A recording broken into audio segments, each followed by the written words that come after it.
It has been nearly a full decade since the 2015 draft class made their respective NFL debuts in the preseason.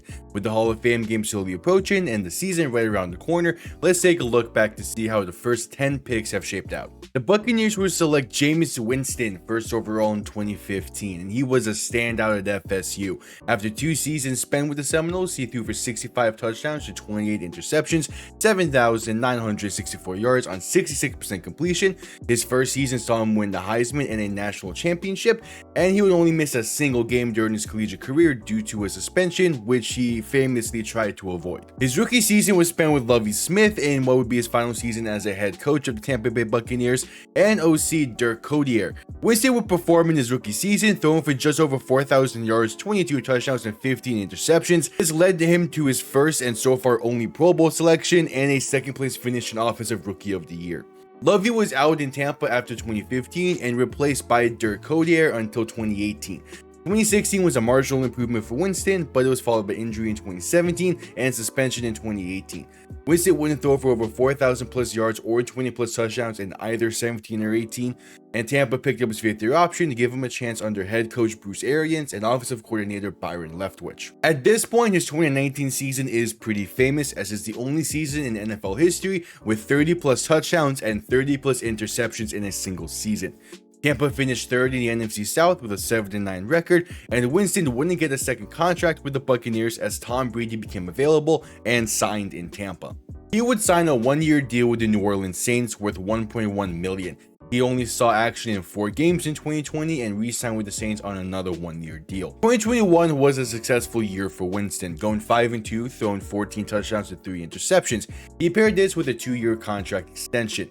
After his stint in New Orleans, he ventured to Cleveland on a 1-year deal, playing to a tune of 13 touchdowns, 12 interceptions, and a 2-5 record. This has led to a 2-year deal with the New York Giants this past offseason, where he's expected to be a backup to Russell Wilson and eventually Jackson Dart. The Tennessee Titans were next, and also being in need of a quarterback, they selected Marcus Mariota out of Oregon.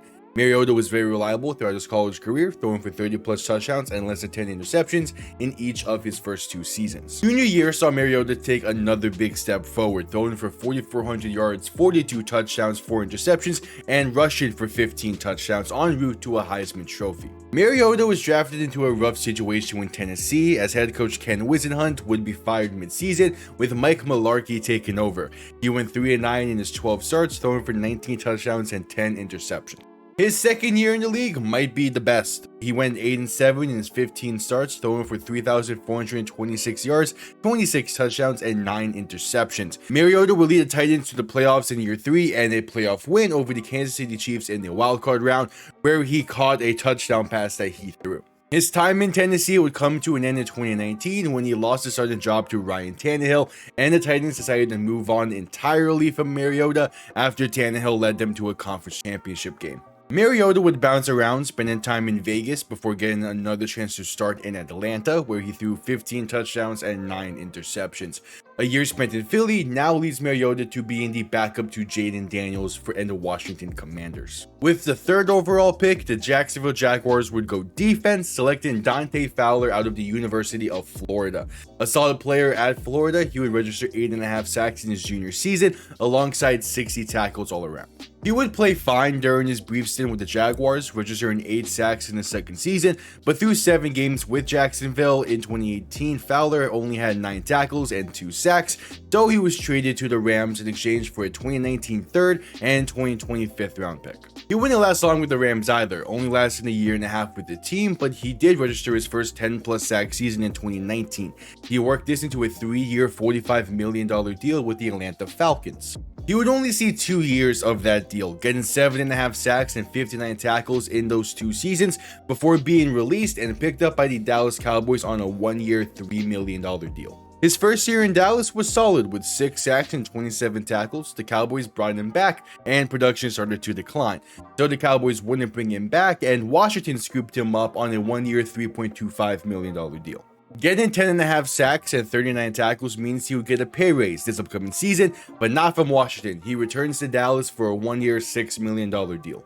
The Oakland Raiders took the first receiver off the board when they selected Amari Cooper out of Alabama at number 4. A consistent receiver for the Crimson Tide, his junior season would see Cooper lead the SEC in receptions, yards, and touchdowns. He would continue his production into the NFL, making back-to-back Pro Bowls to begin his career and making 3 Pro Bowls in his first 4 years. Despite the consistency, the Raiders were in a semi-fire sale during the 2018 deadline, and Cooper was a casualty of it. He was traded to Dallas for a single first-round pick at the deadline. He would continue a solid level of play in Dallas, including a 2019 Pro Bowl appearance.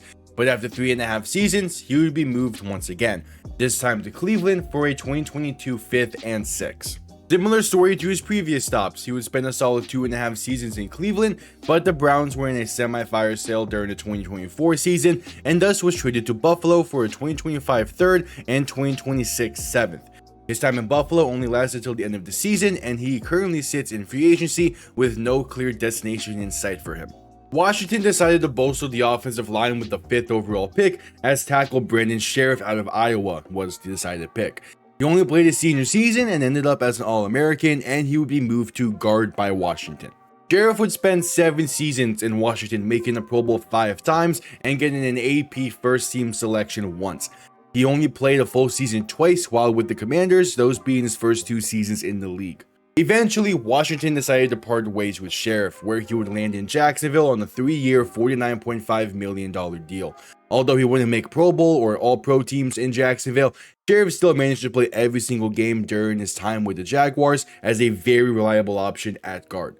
He sits in free agency at this moment with no knowledge of what the future holds for him. The second defensive player would be selected by the New York Jets, as it's Leonard Williams out of USC for the 6th pick, a solid college career that ended with 20 total sacks and 218 total tackles.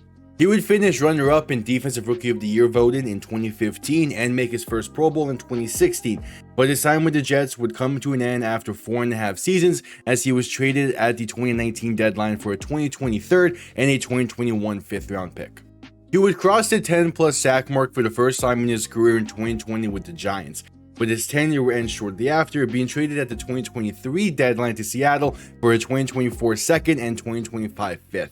He would make his second Pro Bowl in 2024 and cross the 10+ sack mark once again.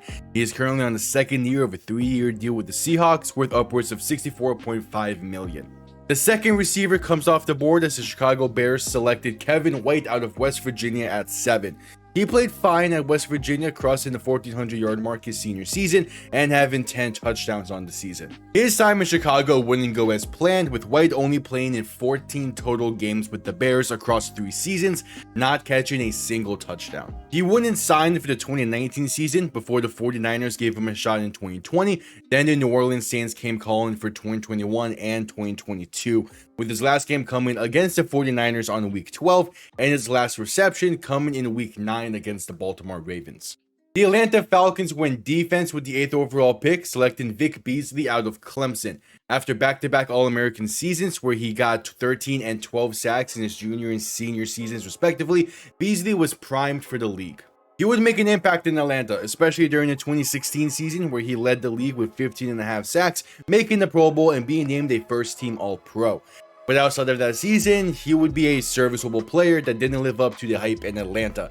After the 2019 season, he wouldn't return and instead signed with Tennessee. He would be waived by the Titans in November and picked up by the Raiders. But he played his seemingly last NFL game in 2020, with Beasley being last seen on the Arlington Renegades in 2024. The Giants targeted offensive line by drafting Eric Flowers out of Miami at 9. He would play 1 season in Miami, playing in every game for the Hurricanes. He would spend 3.5 seasons in the Big Apple before being on the move back to the Sunshine State. After being released by the Giants, he would sign with the Jacksonville Jaguars for the remainder of 2018. He was off to Washington for 2019, where he was shifted to guard. After that year in Washington, he returned to Miami for a season before being traded back to Washington for a 2021 7th. He had played the full season for the Commanders, but has been out of the league since. The final player is one I've already made a full video on. With the 10th overall pick, the St. Louis Rams selected Todd Gurley. If you want a more detailed view of Todd Gurley's career, be sure to check out that video, link will be in the description. But to keep things brief here, he was a fantastic player for the Rams, winning Offensive Rookie of the Year in 2015, finishing second in MVP voting during the 2017 season, and he matched that performance, if not bettered it, in 2018 as he helped the Rams make the Super Bowl. But injuries and pain that stemmed from his ACL tear in college caused his career to be short-lived, and the possibility of what could have been ringing in the minds of NFL fans everywhere. Well, there you have it, a quick rundown of the careers of the first 10 picks of the 2015 NFL Draft. If you enjoyed, let me know what other draft classes you would like to see me take a look at as well, and I'll see you all next time. Have yourselves a damn good one. Peace.